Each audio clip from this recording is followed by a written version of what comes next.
Hey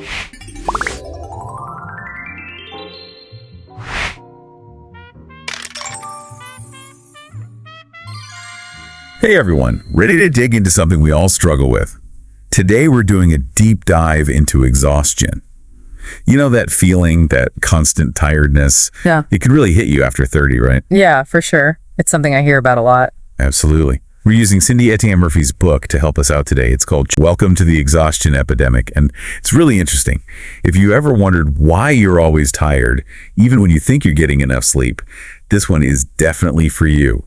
We're going to uncover some pretty surprising reasons for it. You know, one of the first things the book does is challenge the idea that exhaustion after 30 is just about a lack of sleep. It's got to be more than just hitting the snooze button, right? Right. It's way more complicated. Sleep is important, of course, but there's a lot more going on. It's not as simple as just getting an extra hour or two. So what else is going on then? What are some of these hidden factors behind all this exhaustion? Well, one big thing is hormonal shifts. As we get older, hormones like estrogen and progesterone start to fluctuate more. And these fluctuations can directly impact our energy levels. They can even mess with your mood too, you know? So it's like your hormones are suddenly running the show, making you feel super energetic one minute and completely drained the next. Exactly. It's not just in your head. There's a biological reason why your energy is all over the place. And then there's cortisol, the stress hormone. With all the demands and pressures of modern life, our cortisol levels stay elevated. It makes it hard to truly relax, even when we're trying to rest. Yeah, like your brain's on high alert 24/7. It never really gets a break. That's a great way to put it. And on top of all of that, our metabolism slows down as we age. That means our bodies aren't as efficient at converting food into energy, which can leave you feeling sluggish, even if you're eating healthy and sleeping enough. Wow.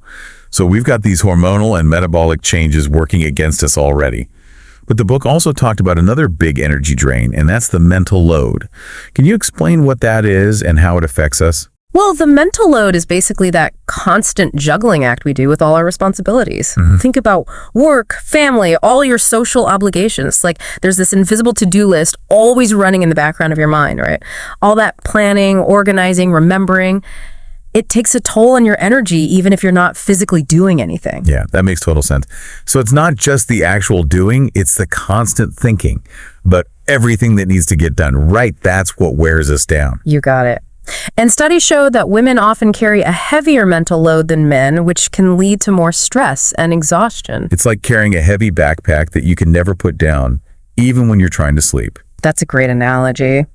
Speaking of sleep, the book also talked about how 8 hours of sleep isn't always enough. It really emphasizes that the quality of your sleep matters just as much as the quantity. Tossing and turning for 8 hours isn't really the same as getting a solid night's sleep. Exactly. Even if you're in bed for 8 hours, if your sleep cycles are constantly interrupted, you're not going to reach that deep restorative sleep that your body really needs. And we often don't even realize that those interruptions are happening. That's making me rethink my whole sleep routine. So what kind of things can disrupt our sleep without us even realizing it? Oh, there's all the usual suspects, right? Things like blue light from our devices, caffeine too close to bedtime, and of course that ever-present mental load we were just talking about. All of these can make it harder to fall asleep and stay asleep, even if we think we're getting enough hours in bed. It's starting to feel like this vicious cycle, you know? We're stressed and mentally overloaded, so we don't sleep well, and then poor sleep just makes us even more exhausted and less able to handle everything. It's definitely this complex combination of things. The book actually has this really funny section with these scenarios about how exhaustion can really affect you. Oh yeah, I loved that part. The how tired are you really scenarios. They were so accurate. Like needing a backup coffee after you've already had your first cup, or yawning during yoga class. Or forgetting simple words because the week or maybe even the whole decade has just been so draining. Oh, okay. That one hit a little close to home, but it's so true. I'm curious, has anyone else out there experienced any of these relatable moments of exhaustion?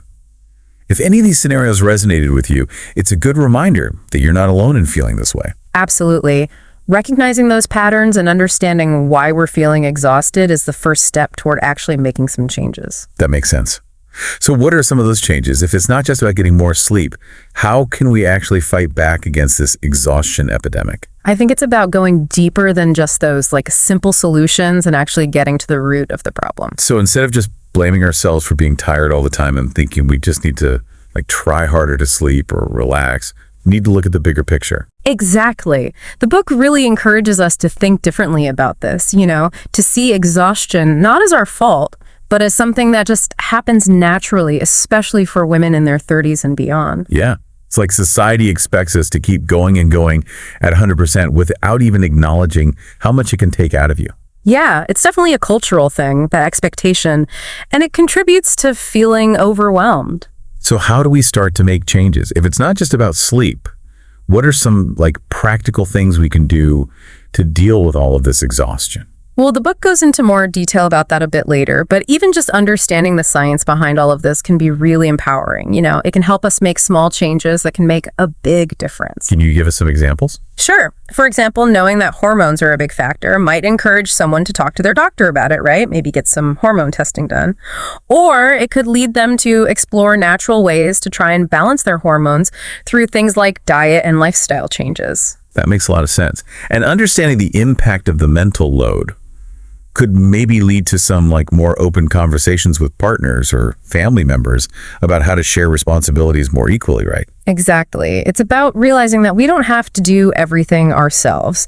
It's important to set boundaries too, at work and in our personal lives, to protect our time and energy. Boundaries. Yeah. It seems so simple, but sometimes it's so hard to actually set them and stick to them. It definitely takes practice, but honestly, even just little changes like having a relaxing bedtime routine or limiting your screen time before bed can really improve the quality of your sleep. It's like giving yourself permission to put your well-being first. All right. Even if it's just for a few minutes each day. I love that. And self-care isn't selfish, it's essential. You can't pour from an empty cup, as they say. That's such a good analogy.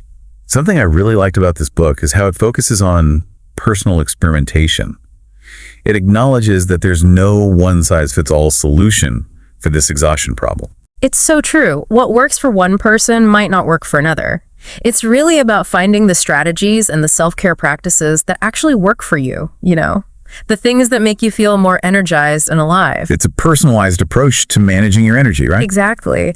The book wants us to be patient with ourselves too, because finding that balance takes time and experimentation. It's not about being perfectly energized all the time. It's about finding those changes you can actually keep up with. Yeah, and celebrating those small wins along the way. Yeah. Even just recognizing those relatable moments from the book that we were just talking about, that's a step in the right direction. That's such a good point. It's about becoming aware of your exhaustion instead of just trying to power through it all the time. And being kind to ourselves. Yeah. When we're feeling tired. We're not superhuman. We're human. Yeah. And we need rest. We need to recharge. Absolutely. It's okay to admit when we're tired and let ourselves rest without feeling guilty about it. Yeah, it's about taking that rest and saying, I deserve to feel less tired. I deserve to take care of myself. Yeah. One thing I found really interesting was how the book reframed exhaustion. It's not just a problem to be fixed, it's an opportunity for self-discovery. That's a great way to think about it. It's a chance to really listen to your body, to understand what it needs, and to maybe reevaluate your priorities a little bit. You can make choices that match your values and help you have a more energized life. It's almost like exhaustion is like a guide, leading us toward a more balanced and fulfilling way of living. That is a beautiful way to put it. And it's a journey we can take together. Yeah, it really is a journey, isn't it? That's what I loved about the book. It makes you feel like you're not alone in this, like we're all kind of going through this together. Right. It gives you permission to just say, hey, I'm exhausted. And that's okay.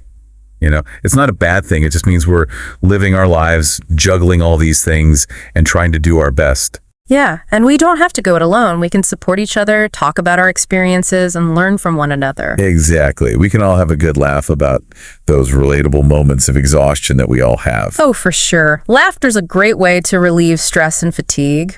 Speaking of stress relief, the book really emphasized how important it is to find those little moments of joy and pleasure in our everyday lives. Yeah, it's not about waiting for that vacation to finally relax and recharge. It's about finding joy throughout the day, whether it's going for a walk, talking to a friend, listening to your favorite music. Yeah, it's about being present in those moments. Yeah. Not letting your mind get ahead of itself and think about the next thing on your to-do list. And giving yourself permission to say no to those things that drain you and don't really add anything positive to your life. I love that. So as we wrap up our deep dive into exhaustion, let's leave our listeners with a question to think about. If all these things are contributing to exhaustion, like those hormonal shifts, the mental load, not getting enough sleep, What small changes can you make in your own routine to address them? It's a great question. It could be something really small, like taking 15 minutes to meditate or relax in the bath.